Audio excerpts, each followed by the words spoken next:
Voilà 6 habitudes que je vous conseille au niveau de votre nourriture tous les jours, qui vont vous faire paraître plus jeune, qui vont vous aider à avoir plus d'énergie. Incorporer ces habitudes dans votre rituel quotidien et de la semaine va vous faire gagner beaucoup d'années dans votre vie. C'est absolument extraordinaire. Voilà.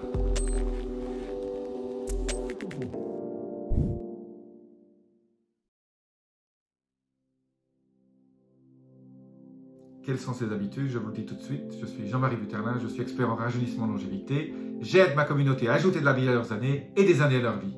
Alors cette petite pépite pour vous aider à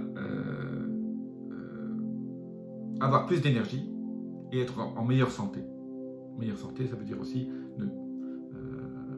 vivre plus vieux en bonne santé. Première habitude sympa, si vous avez le temps, c'est de marcher après le repas. Après le petit déjeuner, le déjeuner, je ne dis pas qu'il faut faire beaucoup de sport parce que votre corps se met à digérer, mais marcher, ça va aider à brûler un certain nombre de calories, ça va faire circuler le sang. Donc la marche après le repas. Je ne vais pas rentrer dans les détails pourquoi. La deuxième habitude qu'il faut absolument garder tout le temps, c'est quand on mange, il faut manger ce que j'appelle en conscience. Alors pour manger en conscience, il faut sentir, regarder ce qu'on mange, le manger doucement et savourer chaque bouchée. Le fait déjà de bien mastiquer, ça va déclencher un certain nombre, une prédigestion au niveau de votre bouche et ça va vous aider à obtenir tous les nutriments qui sont dans ces aliments. Mais il faut, je dirais, jouir un peu pendant qu'on mange. Donc manger doucement, et ça aussi parce que manger doucement, il faut 20 minutes pour que les signaux de votre biochimique de votre corps arrivent au cerveau de votre estomac. Donc si vous mangez vite, vous n'aurez pas de satiété, vous allez manger trop.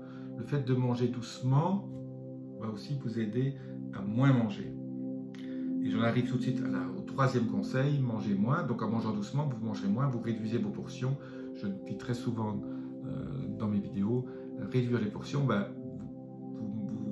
prenez une assiette à dessert au lieu d'une grande assiette et vous allez boire petit à petit, ça ne se fait pas tout de suite, en mangeant doucement. Buvez aussi un tout petit peu d'eau avant le repas, alors pas toujours très conseillé parce que ça va diluer vos sucres digestifs, mais mangez ce que j'appelle un petit pré-apéro, pas au niveau de la boisson, un akouski, 5-10 minutes avant de manger votre repas principal est très bien aussi parce que ça donne du temps, ça allonge ces fameuses 20 minutes qui vont vous donner ce signal de satiété à votre cerveau en temps et en heure et vous ne mangerez pas trop et vous serez content. Entre les repas, moi je préfère ça dans la matinée, cette habitude aide beaucoup et va vous aider beaucoup au niveau de votre métabolisme, je le dis toujours, et de votre santé en vieillissant, c'est il faut lever les poids, il faut faire du muscle. Il faut faire du muscle, vous faites des squats, vous levez des poids libres. En tout cas, il faut travailler 20 minutes, une demi-heure minimum vos muscles pour créer du muscle. Ultra important. L'avant-dernière chose, il faut boire bien sûr un petit peu, surtout avant le repas et entre les repas. Ça c'est très important. Je le précise toujours, je me répète.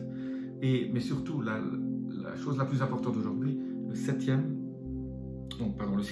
de 4, 6, je suis à 6, c'est limiter votre stress. Alors, je parle du stress positif, bien sûr, ça c'est très, très sympa, l'hormèse, mais limiter votre stress négatif. Quand vous avez du stress, quand vous avez des choses à rendre au niveau de votre boulot, au niveau des choses qui ne vont pas, voilà, faites une pause, prenez une grande respiration, 2 grandes respirations, 3 grandes respirations, puis continuez. Voilà.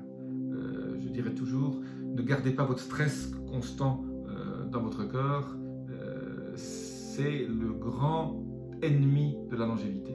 Si vous arrivez à maîtriser votre stress, à le faire baisser par la méditation, par un certain nombre de plantes, comme l'Heterococcus, le ginseng, l'ashwagandha, ça c'est si vous en avez besoin, mais sinon la méditation, le vivre dans le moment présent, faire une pause, respirer. Quelqu'un un jour a dit dans un de ses livres, quand il a reçu des messages de l'univers, il disait « Rien n'est grave, tout est juste ». Et je me suis toujours souvenu de ce passage de son livre. Je ne citerai pas le nom aujourd'hui parce qu'il est un peu controversé et je ne veux pas lui faire de la mauvaise publicité. Rien n'est grave, tout est juste. C'est un message reçu qui est extraordinaire. Quand on est stressé, je me pose toujours, je fais une grande respiration. Rien n'est grave, tout est juste. Voilà, c'est un petit mantra qui peut vous aider à déstresser. Voilà. Je suis peut-être allé un peu loin aujourd'hui dans la façon de déstresser, mais prenez ça un peu comme une petite pépite. Je vous dis à très bientôt, laissez-moi vos commentaires, surtout sur le dernier. Namaste.